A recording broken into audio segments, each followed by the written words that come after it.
सब लोग से राधे राधे। आप लोग कैसे हैं? आशा करते हैं आप लोग स्वस्थ होंगे, मस्त होंगे, अपने अच्छे कामों में व्यस्त होंगे। तो सब लोग कैसे हैं? सब लोग से मैं हाथ जोड़ के राधे राधे। तो आज हम वीडियो इस टॉपिक पर लेके आए हैं कि हमको किस किस जगह पे जाके तो वहाँ से आकर तो स्नान बहुत जरूरी करना रहता है, नहीं तो अशुभ होता है, शुभ नहीं होता और हमारे घर की लक्ष्मी आके चली जाती है। तो किस किस जगह पे हमको जाके स्नान करना ज़रूरी है, क्योंकि बहुत लोग जाते हैं और ऐसे चले आते हैं। तो ऐसे नहीं करना चाहिए, आपको स्नान ही करके आप घर में आए, बाहर पानी रख लें और ऐसे छिड़काव करके उसके बाद में तभी घर आए। तो पहला नियम क्या है? पहला नियम क्या है कि हमको जब हम जाएं, पहला नियम यह है कि अगर हम किसी कोई की मृत्यु हो गई हो तो कहीं कहीं तो बोलते हैं मिट्टी हो गई हो, कहीं कहीं बोलते हैं कि डेथ हो गई। जिसकी जहाँ की बोली भाषा है तो वो अपने हिसाब से ज़रूर बोलता है। तो हमारे यहाँ पे तो ज़्यादा बोलते हैं कि मिट्टी हो गई। तो क्या करना चाहिए? अगर आप मिट्टी में जाते हैं, आप मिट्टी में जाते हैं तो वहाँ से आके आपको पहले आप बाहर पानी रख लीजिए। उसके बाद में आप पानी का छिड़काव कर लीजिए हाथ पैर धुल के, तब घर के अंदर प्रवेश करिए। घर के अंदर आने के बाद आप अगर जाने से पहले आप कपड़ा निकाल के बाथरूम में रख दें, आपका जहाँ आप स्नान करते हो, क्योंकि अभी सब सब जगह व्यवस्था नहीं है कि हाँ बाथरूम ही हो। तो जिसकी जैसे व्यवस्था हो, तो आप अगर बाहर जाते हैं, आप मिट्टी से आएँ तो हाथ पैर धोकर पानी का छिड़काव करके उसके बाद में घर में आपको स्नान बहुत ज़रूरी करना है। बगैर स्नान करने आपको नहीं रहना, क्योंकि मिट्टी से अगर आप लोग आते हैं तो बहुत अशुभ होता है। तो आपको स्नान बहुत ज़रूरी करना है। उसके बाद में दूसरा नियम क्या है कि अगर आप अस्पताल गए हैं, किसी मतलब कोई की क्या बीमारी है अस्पताल में, सब समझो मतलब बीमारी के लोग होते हैं, ऐसे तो कोई एडमिट नहीं होता अस्पताल में। तो किसी की क्या बीमारी, किसी की क्या बीमारी, किसी की क्या बीमारी है, तो आपको क्या करना चाहिए कि आप वहाँ से आए तो ज़रूर स्नान करें। स्नान बहुत ही ज़रूरी है करना। जब आप तो अगर आपको अगर अस्पताल जाते हैं और वहाँ से आए हैं, आप घर के हो या बाहर के हो, कोई भी मरीज को आप देखने गए तो वहाँ हर तरीके के, हर बीमारी के मरीज सब एडमिट रहते हैं। तो आप वहाँ से आए तो ज़रूर आप स्नान करें। स्नान बहुत ज़रूरी करना है। तीसरा नियम क्या है? तीसरा नियम क्या है कि आपको अगर आप लेटरिन जा रहे हैं तो लेटरिन जाने के बाद अगर आप सुबह तो आपको स्नान करना ही रहता है, तो लेटरिन अगर आप जाएँ तो ज़रूर स्नान करें। बगैर स्नान करके आप किचन में ना जाइए, स्नान ज़रूर करिए, क्योंकि जिसकी जैसी मतलब जो जैसा खाए अन्न उसका रहे, उसका उसी तरह उसका रहे मन।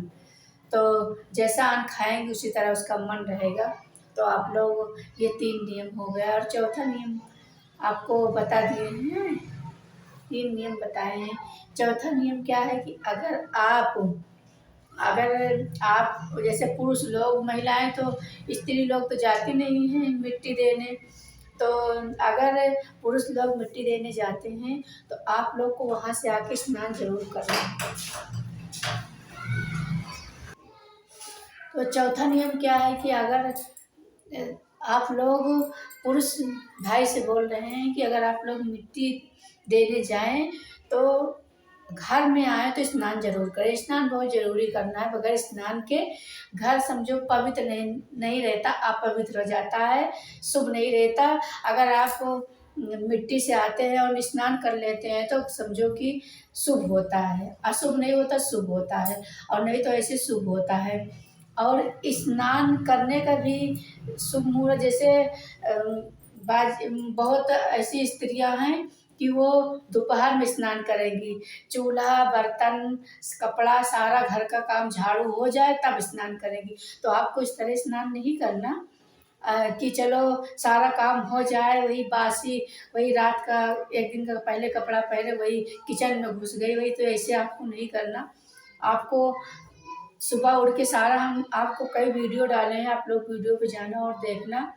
तो पहले आपको उठते ही भगवान से यही प्रार्थना करना है, हे भगवान कराग्रे वस्ते लक्ष्मी, कर मध्य सरस्वती, कर मूले तू गोविंदा, प्रभाते कर दर्शनम। हमको भगवान लक्ष्मी जी का दर्शन करना है, सरस्वती माता का दर्शन करना है, फिर हमको दर्शन करना है भगवान श्रीमन नारायण का दर्शन करके उसके बाद हमको धरती माता को प्रणाम करके तब पैर रखना है।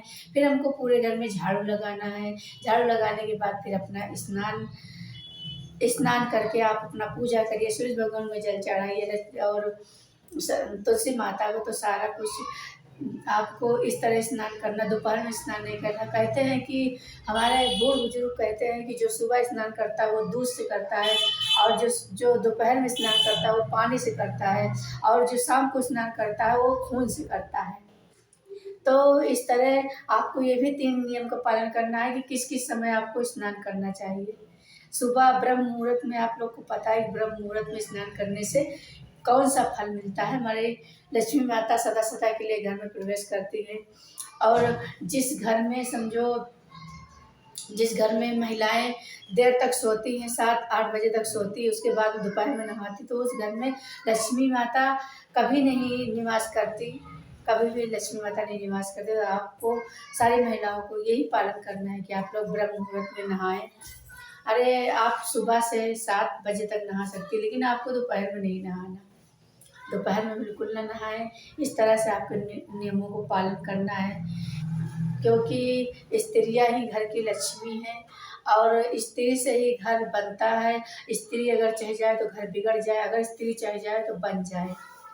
तो आप लोग सावधान रहिए और सावधानी से अपने सारे नियमों का पालन करिए। कैसे हमको स्नान करना है, कैसे हमको पूजा करना है, किस तरह से रहना है। देखो ठंड आ गई है तो बहुत लोग जिससे डरते हैं कि नहीं हमको नहाना नहीं, तो आप लोग ज़रूर नहाइए। नहा के अगर जहाँ तक हो सके, अगर आप स्वस्थ शरीर है, क्योंकि शरीर का स्वस्थ होना भी बहुत ज़रूरी है, इससे हमारे घर में बरकत होती है। अगर हम हमेशा बीमार रहेंगे तो हमारा जितना पैसा है वो बीमारी में जाएगा, तो किस तरह से हम आगे बढ़ेंगे, किस तरह से हमारे घर में बरकत होगी। तो अपने स्वास्थ्य का भी ध्यान रखना है। तो अगर आप समय का पालन करेंगे, आप समय से, जैसे आप सुबह आप 5 बजे स्नान कर लिए हैं, नहीं 6 बजे, 5 आप ठंडी में तो आप 7 बजे भी कर सकते हैं। 7 बजे जैसे स्नान करते तो रोज़ आप अगर 7 बजे स्नान करिए तो आपको कुछ नहीं होगा, आप हमेशा स्वस्थ रहेंगे। अगर आप नियम से स्नान करें, नियम से उठें तो आपको स्वस्थ रहेंगे, कुछ नहीं होगा।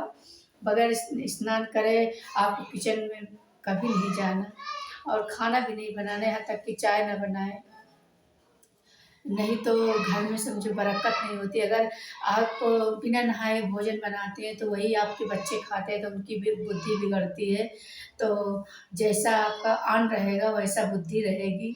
तो इसलिए आप लोग नहा के ही भोजन बनाइए, भोजन बना के भोग लगाइए, भोग लगा के तब भगवान जी को भोग लगाइए, उसके बाद में सब लोग ग्रहण करिए। और रह गई लहसुन प्याज की बात, तो लहसुन प्याज कोई अगर जिसके यहाँ जैसे हो तो खा सकता है, लहसुन प्याज कोई है नहीं, लेकिन कोई पूजा पाठ हो, कोई मान लो बृहस्पतिवार है, शुक्रवार, तो इस दिन हमको लहसुन प्याज नहीं खाना चाहिए। अगर जिसके घर में खाते हैं तो कोई आपत्ति नहीं है, आप लोग खा सकते हैं। तो आज हमारे नियमों पर का वीडियो है कि हमको नहा के हमको कहाँ जाना है, तो कैसे नहाना है, तो सारी वीडियो बता चुके, सारी बात आपको बता चुके हैं डिटेल से। आप लोग फुल वॉच करके सुनना। अगर मेरी वीडियो अच्छी लगे, आप लोग को मेरी वीडियो पसंद आए, तो आप लोग लाइक करें, सब्सक्राइब करें, और कमेंट में बताएं कि कमेंट में आप राधे राधे ज़रूर लिखें। राधे राधे लिखना ना भूलें, आप राधे राधे ज़रूर लिखें। अगर मेरी वीडियो पसंद आती तो आप लोग शेयर करिए, क्योंकि आप लाइक करिए, अगर एक लाइक करेंगे तो मेरा मनोबल बढ़ेगा। तो इसी तरह अच्छी अच्छी वीडियो, संस्कारी वीडियो लेके आते रहेंगे। फिर मिलते हैं किसी अच्छी वीडियो के साथ, तब तक के लिए राधे राधे।